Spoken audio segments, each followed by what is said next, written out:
They told me the job would be easy.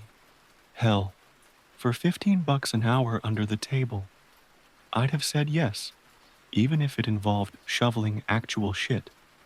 When I first pulled up to Red Pine's storage, the place didn't look too bad, just a cluster of squat concrete buildings behind a rusted chain-link fence, tucked back into a wooded lot off Route 19. The pines loomed high and thick around the property, almost like they were leaning in. Mr. Greeley, the manager, met me at the front office. He was a wiry, hunched man with a crooked smile and yellowish skin, like someone had drained the color out of him and left him half-dried.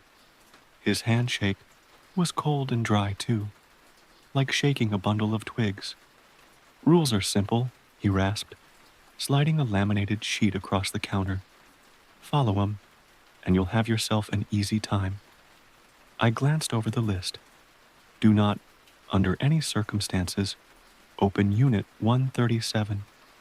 Make rounds at midnight and 3 a.m. If you hear knocking, ignore it. Stay inside the office between rounds. Never ever answer if someone calls your name after dark. "Unit 137, I said, tapping the paper. "What's in there?" Greeley's smile widened, but it didn't touch his eyes. "None of your concern, son. You follow the rules, and you'll get your pay." The first night was uneventful, boring even. I sat in the office, half watching reruns on a tiny TV Greeley had set up. When midnight rolled around, I grabbed the flashlight and did my rounds. The night was thick with mist, the pines whispering overhead. I caught myself glancing nervously at Unit 137, a squat gray door tucked at the very back of the complex.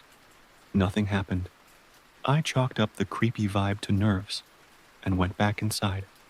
At 3 a.m., the same. Silent storage units, heavy mist, the occasional hoot of an owl. When my shift ended at 6, Greeley shuffled in, gave me a nod, and handed over a thick envelope of cash. "Good work. See you tonight." By the third night, the boredom was gnawing at me. I'd started bringing my phone charger, watching YouTube to kill the time. I even started convincing myself that all the rules were just to mess with new hires. You know, a way to keep idiots from poking around. That's when the knocking started. It was soft at first, faint taps against the office window. I paused my video, heart thudding. Knock, knock, knock. I remembered the rule. If you hear knocking, ignore it. Easier said than done when you're alone at 2:30 in the morning in a creepy-ass storage lot. The knocking grew louder, more insistent. It moved from window to window like something was circling the office. I cranked the volume on my phone and tried to drown it out. When I left for my 3 a.m. rounds, the mist was thicker, clinging to the buildings like wet cotton. I hurried through the check, not daring to glance at Unit 137. That's when I broke the rule. I don't know why. Maybe it was boredom. Maybe it was the way the door to 137 looked that night, just barely ajar. Maybe it was the whispering. I swear to God, I heard my name, floating on the mist. "Jason." At first, I thought it was the wind, but it came again, closer. "Jason, open the door. We miss you." My heart hammered against my ribs. Every instinct screamed to go back to the office, lock the door, and wait for morning. Instead, like a goddamn idiot, I approached Unit 137. The door creaked open under my hand. Cold air rushed out, thick with the stench of damp earth and something rotten. I shined my flashlight inside. Nothing. Just a dark, empty space, lined with cracked concrete. A puddle glistened near the back wall, but otherwise, it looked normal. "See?" I muttered to myself. "Nothing here." Then the door slammed shut behind me. The flashlight flickered, went out. I spun, heart jackhammering, and slammed my fists against the door. It wouldn't budge. In the pitch blackness, I heard breathing, wet, ragged, and close. Something brushed against my arm. I yelped, stumbling backward into the puddle. It wasn't water. It was thicker, stickier. Hands, cold, skeletal, gripped my shoulders. I screamed.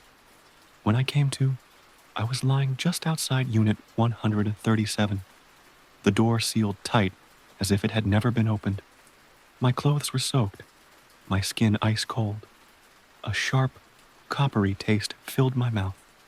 Mr. Greeley was standing over me, his face twisted in a grimace of, was it pity or anger? I warned you, he said. I warned you. He didn't fire me. He couldn't, because now I was bound to Red Pines. Changes started small, shadows in my peripheral vision, whispers when I was alone, my reflection lagging just a second behind my movements. The knocking never stopped. Some nights, it wasn't even outside anymore. I'd hear it coming from inside the office, inside the walls, inside the floorboards, and the whispers got bolder. Jason, you belong to us now. My skin grew paler, my eyes sunken. No matter how much I ate, I kept losing weight. I caught a glimpse of myself in the cracked bathroom mirror one night and barely recognized the gaunt, hollow-eyed thing staring back. Greeley saw it too. He'd just shake his head sadly when he passed me my pay. Only one way out now, he muttered once, almost too softly for me to hear. I didn't ask what he meant. I already knew. It's been 3 weeks since I broke the rule. The mist is thicker than ever. I can barely see the storage units, even with my flashlight. The knocking is nonstop now, hammering from every direction. The whispers are deafening. I know what they want. They want company. Greeley's gone. I came in tonight, and the office was empty. His coffee still steaming on the desk. His keys are gone. His car, too. I think it's my turn now.